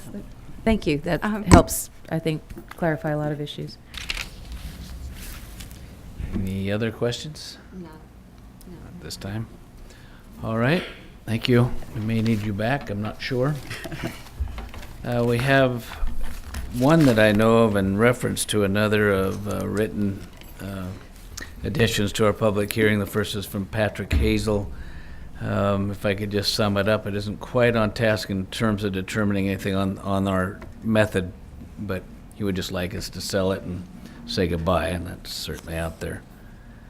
And then the one person also is Jeffrey James submitted a written report. I don't have it here. I'm thinking maybe it's another. You do? Excuse me then. All right, I'll find it. And Jeffrey, if you'd like to come up, you're signed up in support. Thank you. Good morning, Commissioner. Yeah, as I signed up, I'm strongly supportive of this direction. The staff have done a good job of summarizing the advantages of why design build makes sense in this circumstance. And also, I was impressed with the previous staff report. When was it, a month ago? The PowerPoint and the rationale of comparison of the different options for procurement, and why design build in this particular case makes a lot of sense. So I'm not going to repeat those advantages, but it does result in that significant saving or reduction of the timeline and the identification of the guaranteed maximum price early on in the process, which you as decision makers need to know so that you can decide on the next course of action. And as you know, my bias is that I'm in favor of, if it's affordable, below what the bylaws state is the maximum. If it's affordable, that the building should be remediated and fixed and put back into business, because we want that blight on downtown removed, and the one-stop convenience center for the taxpayers to have most of the departments in one place is what we'd like to see happen again. So as a taxpayer, I've always been fighting for what makes sense for us local taxpayers, and my preference has been, if the building is fixable, and the experts that I've talked to, many of them say, yes, it's fixable, as long as you use these state-of-the-art techniques to make sure it's going to be meet the seismic code and be there for the next 100 years. What I've done today, I submitted it yesterday. It was a written, detailed report that hopefully you have, that more talks about the criteria for how you select that specialized team or that design-build contractor. And that's going to be the challenge. So yesterday I looked up on the internet how many contractors are there in the United States, and the internet told me 2.2 million. So that probably includes, guys working out of their pickup, but they're licensed or they're registered with the Contractors Board in the 50 states.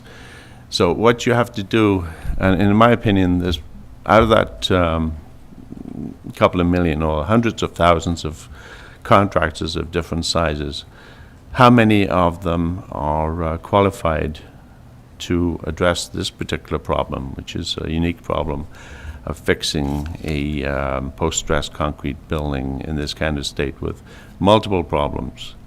And so, in my opinion, in doing the research over the last few months, and haven't exactly been in hiatus, I've been working behind the scenes and researching this, I think there's something like 5 firms that have the qualifications. So the challenge is to weed out how to find who those firms are and then decide on the best one. So what I've done is outlined a 3-step process, and it's kind of similar to, I think you had an excellent process in selecting Golder. You went through a process of looking at all the firms in the country that are available, and then having a process to step by step to find the unique firm that had the qualifications that you needed. And so I've suggested a 3-step process. Phase 1 would be more like an RFQ, a request for qualifications, where you and I've made it kind of tough in the criteria that I've listed. I say in phase 1, advertise for firms that have done the following. They've actually completed 50 strengthening type remediation projects. They have done at least 5 design build defect upgrade projects, and 3 of those projects be at least $2 million in size.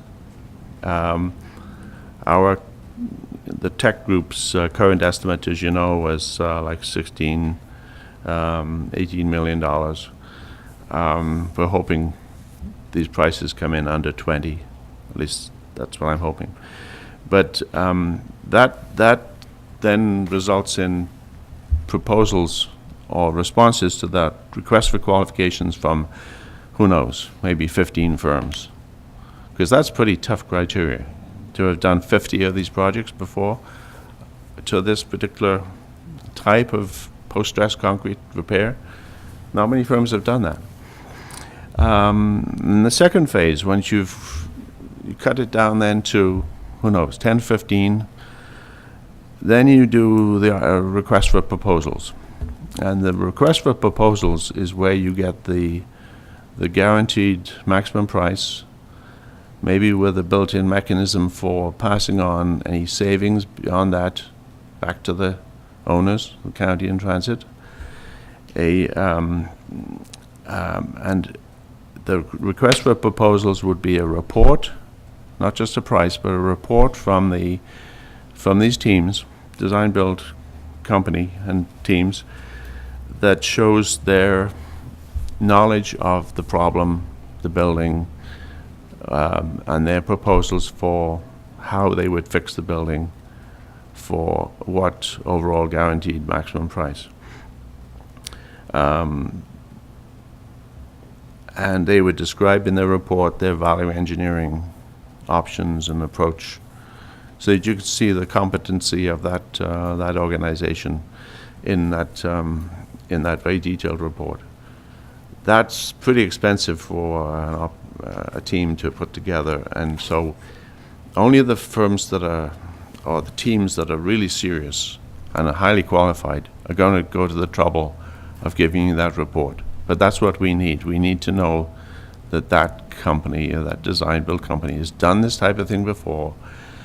They've got a track record of success, and they can prove it. And the contact information for the counties or the entities that they've worked for, the successful completed repaired buildings.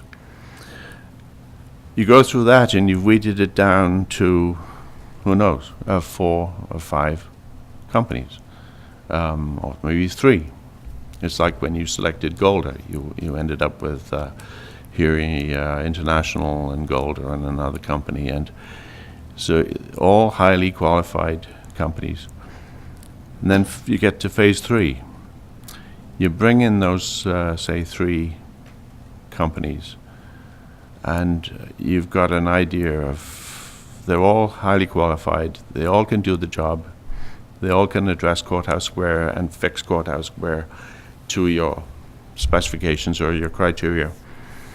But which one should be selected? So you bring them in for a very detailed interview that Golder and a select committee would participate in. And like you did with the selection of the owner's representative, you then make that analysis of which of those, perhaps 3 of them, would be the perfect solution or team that would be able to address and repair this building to your specifications. It's a pretty tough process, but I think it's important that we have that criteria, so that there's been talk about opening this up to the world. Well, I used to be a licensed architect with a construction company, one of the largest construction companies in Europe, and we were a design build company. We also bid jobs for counties and cities, but we had our in-house architects and engineers, and 100% of our buildings were concrete, high-rises all over, very high quality, with no problems that I've ever heard of from that company. But I wouldn't even recommend that company to bid on this job, because this work is so specialized. You need one of those, I think there's like 5 of them, that have the capabilities of using that high-tech, state-of-the-art repair techniques to address the unique problems in Courthouse Square. And a company that's a construction company with in-house engineering, they'll bring in then maybe local construction help. But finding that company is going to be the challenge. And the advantages that the staff have summarized, I agree with all of them, that this is the way to go. So I'm strongly in favor of the direction you're headed, and we'll help in any way. So good luck with the process, and if you follow what I recommended, I think you'll find the solution. Thank you. A couple of comments. Thank you, Jeff, for coming in and sharing this. I'm glad that you're in agreement. I think you're making a really important point, and as have others made this point, that this project is so unique, and that is my biggest fear, my biggest concern, to find the firm, the company that's going to give us, first of all, give us the confidence as we go through this process, and then ultimately make a decision of who to give the contract to. So I appreciate your thoughts on this. And then after we feel confident that we are choosing the very best firm to proceed, it's how will the public have the confidence that this building, in fact, is going to be safe, and I know that they'll have to provide an assurance of that, but how, I mean, you can put whatever on paper, and you can say it is because, but then completing the building, having people move back into the building, even employees working there feeling comfortable that when's something going to happen? If I hear a loud noise, is there a problem? If anything at all comes up, and there's always something in a building because things do happen, whether it's shortly after and in effect, we're looking at a remodel. We're not looking at a brand new building. We're looking at repairing the things that need to be repaired. We're not looking at a lot of other new items just because they'd be nice. The building's now 10 years old. So how can we convey that confidence to the public is our biggest challenge. And then when we or whomever is ready to move back into the building's occupied again, that there continues to be that confidence over a period of time, so that whatever is an appropriate period of time, people go, yeah, this worked. The owners made a good decision. They picked the right company. It was money well spent. Those are the questions that we have to answer, and those are my big concerns. How are we going to do it? This is a very, very big decision we're making, and I do want to back up and thank Peggy and Barb for the work they've done on it. And then ultimately, having been through this previously, it was pointed out, though Peggy pointed out, some of these major decisions were made in 97, 98 before I was involved. But to have accountability to who's taking the responsibility in making these decisions, we have to be extremely comfortable and confident that we've made the very best decision we can make, because anything that goes wrong, guess what? Rests with us and transit. Doesn't rest with staff making a decision. It doesn't rest with the advisory committee, the task force. And again, thank you all. And thank you for being here, those of you who are here this morning to hear this and participate in it. But it ultimately rests with us. And I'm a little gun shy, quite frankly, about how these decisions are made. I'm insisting I want to know everything.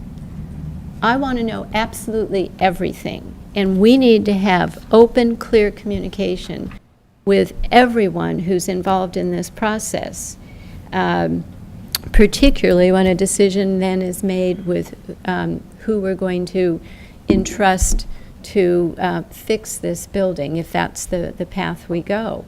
And we can't leave it to others to make a decision. I'm not going to do that again. And I'm going to refuse to be left out of the loop, because that's what happened before.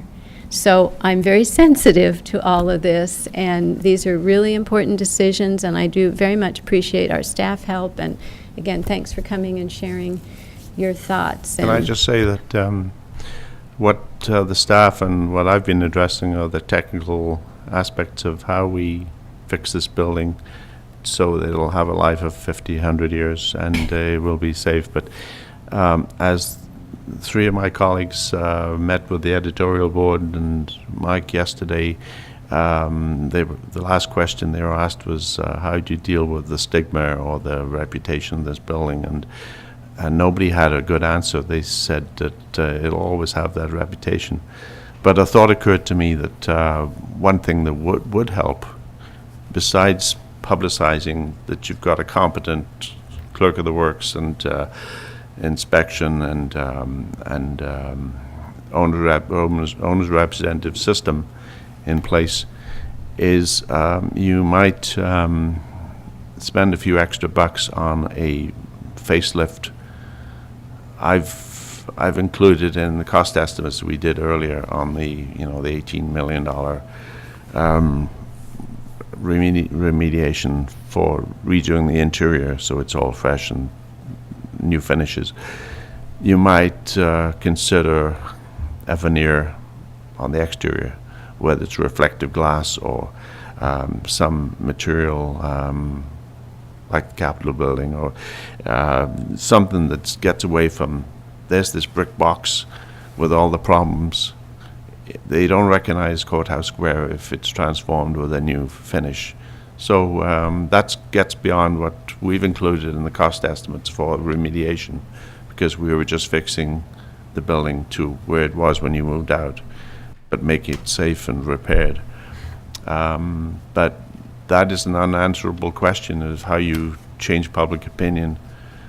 You can do the best you can to make it clearly repaired and make it clear to the public that you've gone through a very good process of a professionally competent team, that national experts that have now repaired this building so it's safe for future generations. But it's you've hit on the key question. You know, we might add to our list on this is change the name of it. All right. Thank you, Jeffrey. Thank you. Now I have one other that's signed up to speak, a little vague, Rick McNull. I don't know if you care to or not. Nothing really prepared to say. All right, just to make sure that the list was brought in, was there anyone else that would like to speak this morning? All right, perhaps Barb and Peg, if you'd make yourself available. I don't know if there'll be questions or not. I haven't really said too much. Just a couple sentences. There's a key point in this process that really appeals to me, and it's having to do with two things. One, the time. We had an indication in, I think, Barb's report. We moved out of there a year ago, last September, how time goes on. This design build cuts out one step of that length, and I heard 36, but then I heard a whole bunch of months earlier. Either way, I know it speeds it up, and that appeals to me. But probably the most important one has to do, it kind of ties in with the change orders, but it's the finger pointing and things that we saw in the original project, maybe all projects. For example, if you have an architect who says one thing and a construction company another, there gets to be a question during the process. They kind of look at each other as who fouled up. You didn't design it right, you didn't build it right. I don't care. Under this design build, it's that one person's to make sure it's correct, and we speed it up and cheapen it up, and that appeals to me a whole bunch. So those are kind of the main things. We heard many things that I certainly agree with, description of all advantages, disadvantages, but this design build is the way I'd want to go. So, anybody else have anything? Then perhaps I'll ask Barb or Peg, anything you've heard that you'd like to respond to, or nothing? Not looking for comments, just if you got them. All right, thank you. Thank you. We said our piece. right. No, and I do, as I had read this previously and then following along with Jeffrey James, it appears to me, and this is probably a conversation that will continue to take place while contracts are being created and dot the i's, cross the t's, make sure everything's included. I think there is some valuable information in the approaches, and from what I have been following thus far, appears this very much coincides with some of the points that others have already brought out, and assurance,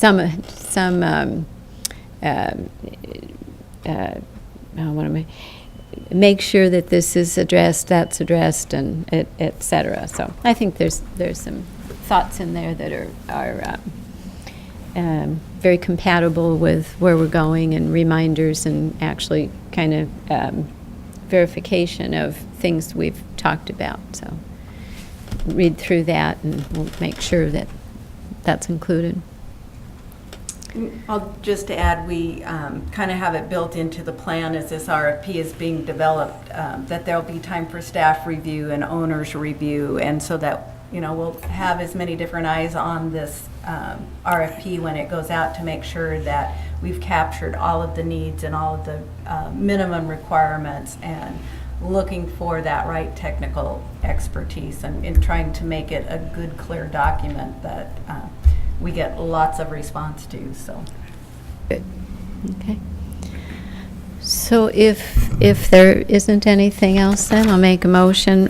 First, that we close the contract review board. Is that what we're doing? Public hearing for that. And that we, where's the other? What we're going to do is approve a board order granting an exemption to allow the use of a request for proposals as an alternative competitive process to solicit for design-built services for the remediation of Courthouse Square complex. I'll second the motion, and I just want to tag on, first of all, thank you for all the information that you provided, and I guess for me, just responding kind of what Commissioner Brentano was saying, I agree that this is the direction that we need to go. I'm always concerned about cost. I think we all are. I mean, our budget's limited. We've got a lot of pressures on that now in terms of providing services. This is the taxpayers' money, no matter what form it comes in, and we have to be cognizant of that. At the same time, you have to balance the cost with quality. And, we don't want to make the mistake of going with the lowest, the rock bottom price, and then we end up with a product that didn't do the job, or did it so minimally that we're not confident in that.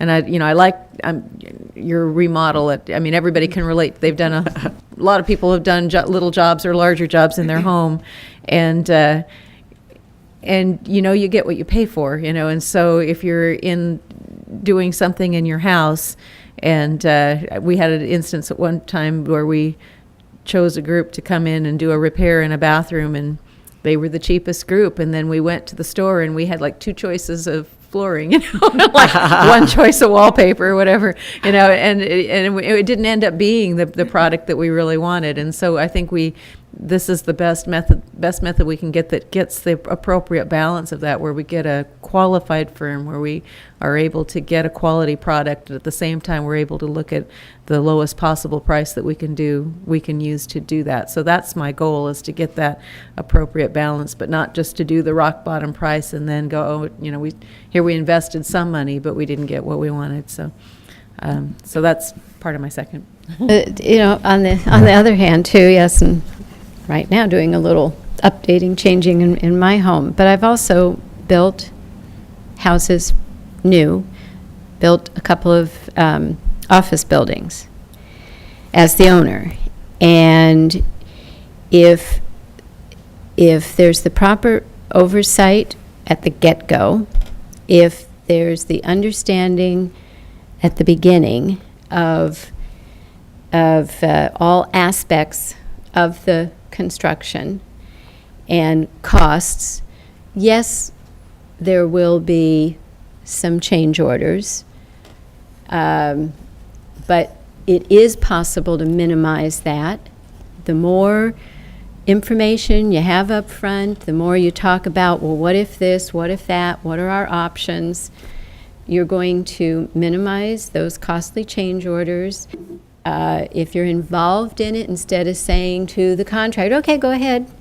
If you, the owner, we, the owners, are involved, and this is what didn't happen the previous go-round, you can avoid many of those horrible and some of them tragic results. So that's where I want to make sure that we, the owners, have complete oversight over, yes, to have the owner's rep and everything. We have the proper people in the proper place, and we hold them accountable instead of just, oh yeah, whatever you say.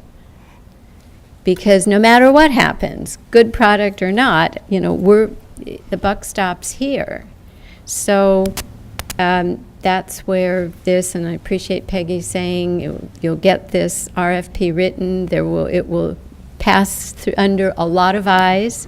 There will be a lot of conversation just to make sure that something wasn't overlooked, and it happens, So the more balances and checks we build into this process, then we can avoid a lot of snafus and additional cost along the way, so. All right, just a little comment. My experience in construction, I've had about like you, but it's always been as you get down near the end, especially, there's a right way and a getting by way. And I know that the getting by way gets you in trouble. So with that, any further discussion? And I'll call a question that closes the public hearing and approves this board order granting a special alternative competitive process to solicit design build services. Again, any discussion? Hearing none, all in favor, say aye. Aye. Aye. Motion passes. Thank you to all involved. Thank you. Thank you. And now, since we're not really part of this hearing, I just had to comment, Jeffrey was talking about putting a new paint job or a different finish on. I couldn't help but think somebody out there thinks that you put lipstick on a pig, it's still a pig. But then I thought, here in Marion County, with our fine, they're mostly Brentanos, by the way, displaying at the county fair, those are good pigs. So if it's going to be one, make it a good one. All right, anything else this morning? The last I have, Right, but do you have the thing to sign? I think, is to read those places we'll be together in this next week. Tomorrow, 1 o'clock to 2:30 is a Children and Families Commission meeting at Broadway Commons, the Grant Room, 1300 Broadway Street in Salem. Monday, 8:30 to 9, Board of Commissioners calendar review, Columbia River Conference Room. That's at 451 Division Street on the second floor. That's followed at 9 to 10:30 by management update, same location. Then Monday, 10:30 to 11:30, a work session having to do with Board of Commissioners office goals, Columbia River Conference Room. And then Monday, 3 o'clock to 4, Board of Commissioners Salem Keizer Transit Board joint meeting. That'll be here in this room, the Commissioners Board Room, 1115 Commercial Street in Salem. And we have, it's all right. And then board session next Wednesday, 9 o'clock in the Commissioners Board Room, and that's followed at noon with our Woodburn Marion County meeting that is open to the public, but the location is not determined yet, and that we'll be getting that out. So, anything else anyone like to bring up this morning? Fall is in the air. Fall is in the air. All right. It's a good one. And frost on the ground already, huh? On the car at least. Yeah. All right. Let's call this meeting adjourned.